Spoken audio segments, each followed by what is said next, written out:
ಉಳಿದವರು ಬೇರೆ ಕಡೆ ಹೋಗ್ಬೇಕು, ಅದಕ್ಕೂ ಸಮಯ ಆಗಿದೆ. ಹಂಗಾಗಿ ನಿಮ್ಮ ತಾಳ್ಮೆಯನ್ನ ಪರೀಕ್ಷೆ ಮಾಡೋದಕ್ಕೆ ಹೋಗೋದಿಲ್ಲ.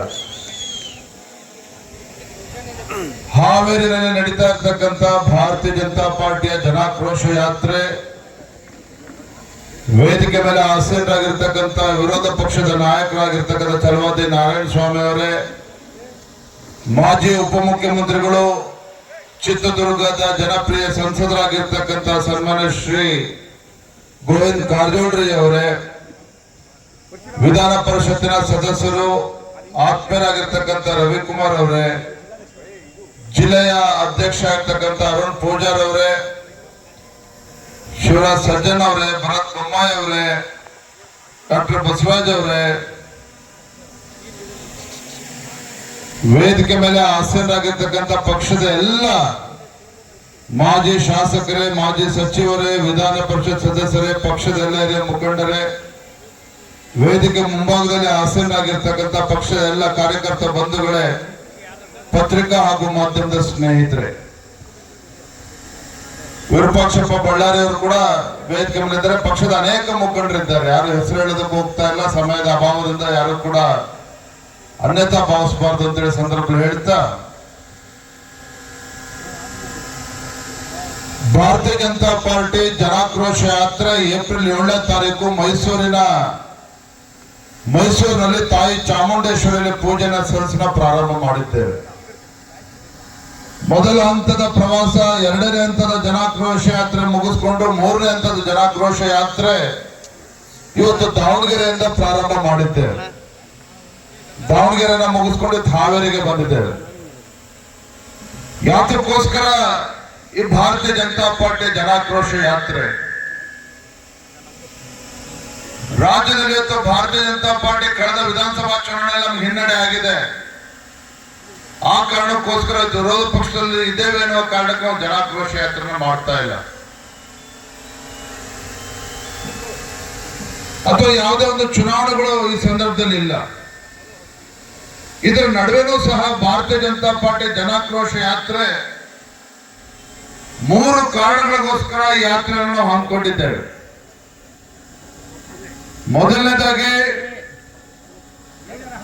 ಸಿದ್ದರಾಮಯ್ಯ ನೇತೃತ್ವದ ಕಾಂಗ್ರೆಸ್ ಸರ್ಕಾರ ಬಂದ ನಂತರದಲ್ಲಿ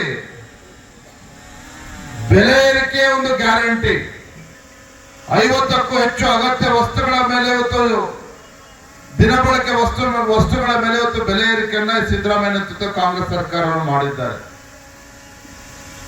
ಅಲ್ಪಸಂಖ್ಯಾತರ ಓಲೈಕೆ ರಾಜಕಾರಣ, ಹಿಂದೂಗಳಿಗೆ ಅಪಮಾನವನ್ನ ಮಾಡ್ತಾ ಇದ್ದಾರೆ. 3ನೇ ಕಾರಣ, ಪರಿಶಿಷ್ಟ ಜಾತಿ ಪರಿಶಿಷ್ಟ ಪಂಗಡಗಳ ಅಭಿವೃದ್ಧಿಗೆ ಮೀಸಲಿಟ್ಟಿರ್ತಕ್ಕಂಥ SCP SP TSP ಹಣ 1 ಅಲ್ಲ 2 ಅಲ್ಲ 38,500 ಕೋಟಿ ರೂಪಾಯಿಗಳನ್ನ ಸಿದ್ದರಾಮಯ್ಯ ನೇತೃತ್ವದ ಕಾಂಗ್ರೆಸ್ ಸರ್ಕಾರ ಇದು ದುರ್ಬಳಕೆ ಮಾಡಿಕೊಂಡಿದ್ದಾರೆ. ಎಲ್ಲ ವಿಚಾರಗಳನ್ನ ಇಟ್ಕೊಂಡು ಭಾರತೀಯ ಜನತಾ ಪಾರ್ಟಿ ಜನಾಕ್ರೋಶ ಯಾತ್ರೆ ಪ್ರಾರಂಭ ಮಾಡಿದೆ. ಒಟ್ಟಾರೆಯಾಗಿ ಹೇಳೋದಾದ್ರೆ, ಕರ್ನಾಟಕ ರಾಜ್ಯದಲ್ಲಿರ್ತಕ್ಕಂಥದ್ದು ಜನಪರವಾಗಿರ್ತಕ್ಕಂಥ ಸರ್ಕಾರ ಅಲ್ಲ. ಕರ್ನಾಟಕ ರಾಜ್ಯದಲ್ಲಿರ್ತಕ್ಕಂಥ ಸಿದ್ದರಾಮಯ್ಯ ನೇತೃತ್ವದ ಕಾಂಗ್ರೆಸ್ ಸರ್ಕಾರ ಈ ರಾಜ್ಯದ ಜನರ, ಬಡವರ, ರೈತರ ಪರವಾಗಿರ್ತಕ್ಕಂಥ ಸರ್ಕಾರ ಅಲ್ಲ. ಈ ಸರ್ಕಾರ ರೈತ ವಿರೋಧಿ ಹಾಗೂ ಬಡವರ ವಿರೋಧಿ ಸರ್ಕಾರ. ಕರ್ನಾಟಕ ರಾಜ್ಯದಲ್ಲಿರ್ತಕ್ಕಂಥದ್ದು ಜನಪ್ರಿಯ ಸರ್ಕಾರ ಅಲ್ಲ. ಕರ್ನಾಟಕ ರಾಜ್ಯದಲ್ಲಿರ್ತಕ್ಕಂಥದ್ದು ಜಾಹೀರಾತಿನ ಸರ್ಕಾರ. ಇಂಥ ಜನ ವಿರೋಧಿ ಕಾಂಗ್ರೆಸ್ ಸರ್ಕಾರದ ನಿಜ ಬಣ್ಣವನ್ನ ಬಯಲು ಮಾಡಬೇಕು, ಜನರಲ್ಲಿ ಜಾಗೃತಿ ಮೂಡಿಸಬೇಕು ಅಂತ ಹೇಳಿ ಭಾರತೀಯ ಜನತಾ ಪಾರ್ಟಿ ಜನಾಕ್ರೋಶ ಯಾತ್ರೆ ನಾವು ಮಾಡ್ತಾ ಇದ್ದೇವೆ. ಮೊನ್ನೆ ದಿನ ಮಲ್ಲಿಕಾರ್ಜುನ ಖರ್ಗೆ ಅವರು ಮಾತನ್ನ ಹೇಳಿದ್ದಾರೆ, ಕಿವಿ ಮಾತನ್ನ ಹೇಳಿದ್ದಾರೆ ರಾಜ್ಯದ ಮುಖ್ಯಮಂತ್ರಿಗಳಿಗೆ.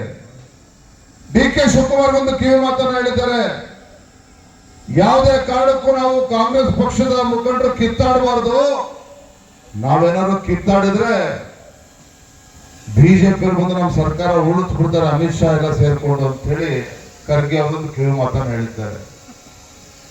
ನಾನು ವೇದಿಕೆ ಮೂಲಕ ಮಾನ್ಯ ಮಲ್ಲಿಕಾರ್ಜುನ್ ಖರ್ಗೆ ಅವರಿಗೆ ಸಿದ್ದರಾಮಯ್ಯ ಮಾತನಾಡಲಿಕ್ಕೆ ಇಚ್ಛೆ ಪಡ್ತೇನೆ. ಇವತ್ತು ಕಾಂಗ್ರೆಸ್ ಸರ್ಕಾರವನ್ನ ಅಸ್ಥಿರಗೊಳಿಸ್ತಕ್ಕಂಥ ಕೆಲಸ ಯಾರು ಮಾಡ್ತಾ ಇದ್ರೆ ನಿಮ್ಮ ಪಕ್ಷದ ಆಡಳಿತ ಪಕ್ಷದ ಶಾಸಕರು ಮಾಡ್ತಾ ಇದ್ದಾರೆ. ಕಾರಣ ಕಳೆದ 2 ವರ್ಷದಲ್ಲಿ ಸಿದ್ದರಾಮಯ್ಯನವರು ರಾಜ್ಯದ ಮುಖ್ಯಮಂತ್ರಿಗಳಾದ್ಮೇಲೆ ಯಾವುದೇ ರೀತಿ ಅಭಿವೃದ್ಧಿ ಕೆಲಸ ಕಾರ್ಯಗಳಿಗೆ ಹಣವನ್ನ ಕೊಡ್ತಾ ಇಲ್ಲ. ಯಾವುದೇ ರೀತಿ ಅಭಿವೃದ್ಧಿ ಕೆಲಸ ಕಾರ್ಯಗಳಿಗೆ ಹಣವನ್ನ ಕೊಡ್ತಾ ಇಲ್ಲ. ಒಬ್ಬ ಶಾಸಕರು ಹೇಳ್ತಾರೆ, ಆರ್ ವಿ ದೇಶಪಾಂಡೆ ಅಂತಕ್ಕಂಥ ಹಿರಿಯ ಶಾಸಕರು ಹೇಳಿದ್ದಾರೆ, ಕಳೆದ 20 ತಿಂಗಳಲ್ಲಿ ಯಾವುದೇ ರೀತಿ ಅಭಿವೃದ್ಧಿ ಕೆಲಸ ಕಾರ್ಯಗಳಿಗೆ ಹಣ ಕೊಡ್ತಾ ಇಲ್ಲ ಸಿದ್ದರಾಮಯ್ಯನವರು. ಗ್ಯಾರಂಟಿಗಳಿಗೆ ಹಣ ಸ್ಪಂದನೆ ಹೊಂದಿಸೋದಕ್ಕೆ ಕಷ್ಟ ಆಗ್ತಾ ಇದೆ. ಗ್ಯಾರಂಟಿಗಳಿಗೆ ಹಣ ಹೊಂದಿಸೋದಕ್ಕೆ ಪರದಾಡ್ತಾ ಇದ್ದಾರೆ ಮುಖ್ಯಮಂತ್ರಿಗಳು. ಹಾಗಾಗಿ ಅಭಿವೃದ್ಧಿಗೆ ದುಡ್ಡು ಸಿಗ್ತಾ ಇಲ್ಲ ಅಂತ ಹೇಳ್ತಾ ಇದ್ದಾರೆ.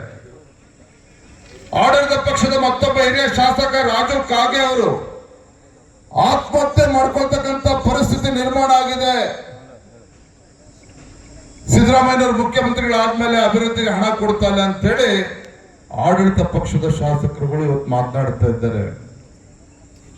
ನಾವು ವಿರೋಧ ಪಕ್ಷದವ್ರು ಬಿಡಿ, ಆಡಳಿತ ಪಕ್ಷದ ಶಾಸಕರೇ ಇಂಥ ದರಿದ್ರ ಕಾಂಗ್ರೆಸ್ ಸರ್ಕಾರ ಬಂದಾಗಿನಿಂದ ರಾಜ್ಯದಲ್ಲಿ ಯಾವುದೇ ಒಂದು ಅಭಿವೃದ್ಧಿ ಕೆಲಸ ಕಾರ್ಯಗಳು ಆಗಿಲ್ಲ ಅನ್ನೋ ಮಾತನ್ನ ಆಡಳಿತ ಪಕ್ಷದ ಸ್ವಪಕ್ಷೀಯ ಶಾಸಕರು ಅಂತ ಹೇಳ್ತಾ ಇದ್ದಾರೆ. ಸ್ವಪಕ್ಷೀಯ ಶಾಸಕರು ಅಂತ ಹೇಳ್ತಾ ಇದ್ದಾರೆ.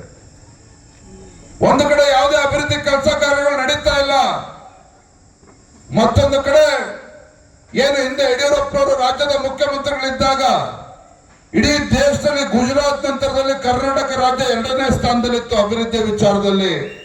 ಆದ್ರೆ ಅದೇ ಕರ್ನಾಟಕ ಇವತ್ತು ಇಡೀ ದೇಶದಲ್ಲಿ ಮತ್ತೊಮ್ಮೆ ಮೊದಲ ಸ್ಥಾನಕ್ಕೆ ಬಂದಿದೆ. ಅಭಿವೃದ್ಧಿ ಕೆಲಸದಲ್ಲ, ಭ್ರಷ್ಟಾಚಾರದಲ್ಲಿ.